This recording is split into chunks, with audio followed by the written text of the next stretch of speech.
Have you been able to figure out yourself in midlife? Who are you? Hey Credos! This is a completely unscripted video. I just filmed the anniversary video. I'm not even changing my shirt like I'm supposed to pretend it's a different day. My kids are downstairs having a party. It's going to be noisy, the lighting's not great. This is just something I've wanted to say for a while, so here you go. When I first started YouTube and my Instagram page, I wanted it to be thoughtful and careful and planned. I knew I would grow and learn as I went along, but I wanted to have the right things set up to start with. And it's been an interesting process. It's been a learning experience. I made a few posts on Instagram and I purchased some things to kind of give me a nice vlogging setup. And then I purchased a course on YouTubing. And as I watched it, I watched the dynamic, I watched what other people did. I mean, you want to be successful when you do something new, right? And one of the things that happened that was very interesting in hindsight, I realized how out of style I was. Now, don't mistake, I knew I was out of style. I was overweight, I'd never buy clothes. I'm not an interior designer, I know that anyway. And I'm not really that interested in it, and I don't care that much. But as I watched these other people, I thought I at least need to incorporate like the tools and the ideas of success. And one of the things that played into that was kind of theme and color scheme. Now, the YouTube course I took included this gift. I just want you to look at it.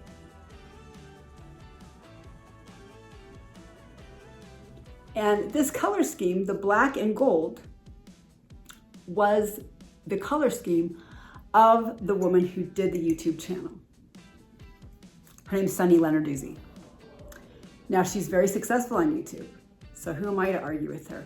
And I looked around at the things that I had purchased and I had collected and I was planning to use to create my ambiance and my stage, as it were. None of that matched this kind of cool, slick, young vibe.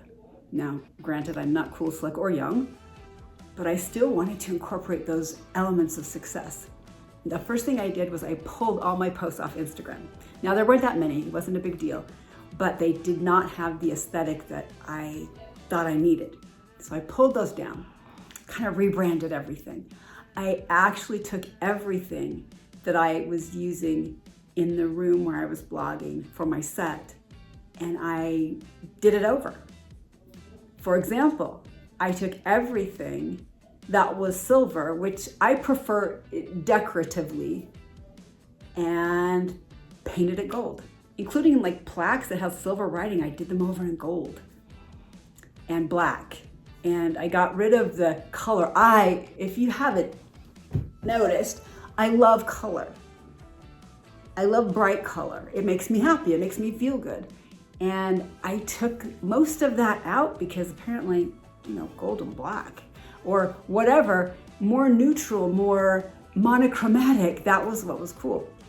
And so I changed everything. If you go back on my old Instagram, all the posts that are quotes, the quote posts, are black and gold.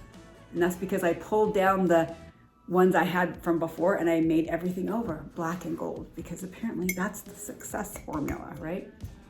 And you'll notice, you kind of see it on Instagram. It went on that way for a couple of years. And then after a number of months, I said, that's not me. I am not a black and gold person. My personality is not black and gold. My taste isn't black and gold.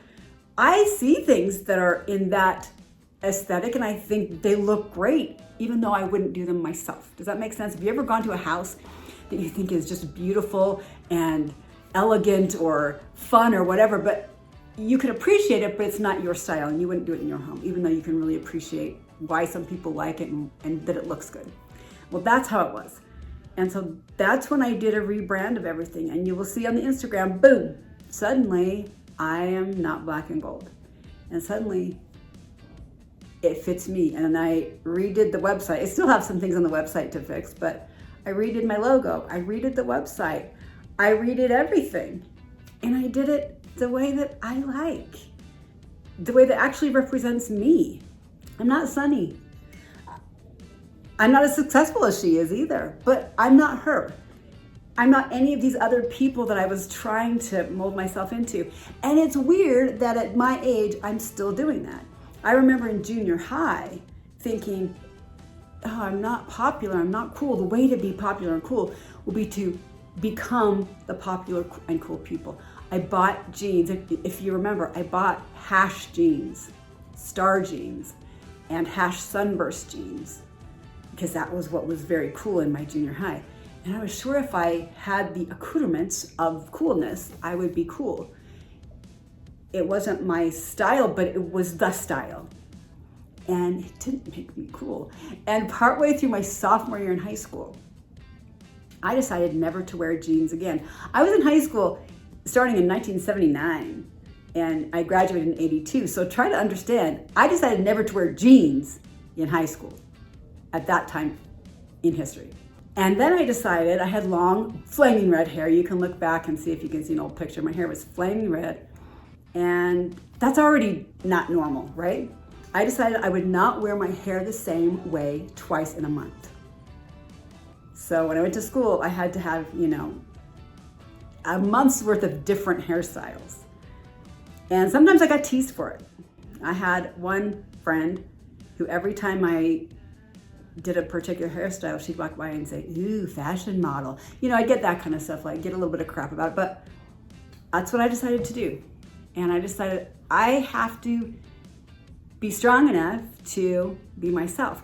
Now that's what's strange to me, is I really did learn that lesson in high school.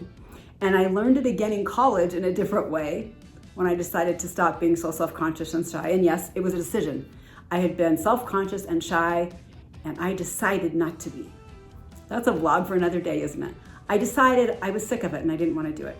So I kind of remade myself my second year of college.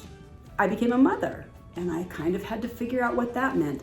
And so I guess it's a typical normal thing in a life journey that you have to remake yourself at different times of life. You kind of have to reevaluate, who am I? What's my role? What do I like? And maybe it's changed, and that's okay, right? So here I am, I'm 57, and I like color. Black and gold is not me.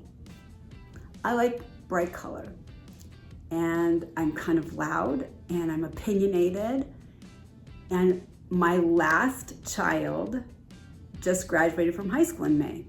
He graduated a year early, so it was a little bit quicker than had anticipated. And I'm not an empty nester yet, but it's a different phase. What am I gonna do with myself? I've been a homeschooler for 27 years. So that's really a big change. Who am I now? And what do I like now? And what do I want to do now? I think it was good that I had the experience of trying to mimic other people, because it taught me a good lesson. And it also made me really think about, who am I and what do I like and what do I want to do and who do I want to be? And I'm still working that out, but I'm getting closer. So who do you want to be? And it should be unique to you. Be who you want to be who you are in your soul. And then take that and make it the very best version, a version that is truly bright and good and brings the best to the world. So that's the video. Just a lot of rambling, but I hope it meant something to you, and I hope you'll tell me in the comments what your ideas are about finding out who you are at midlife or any other time.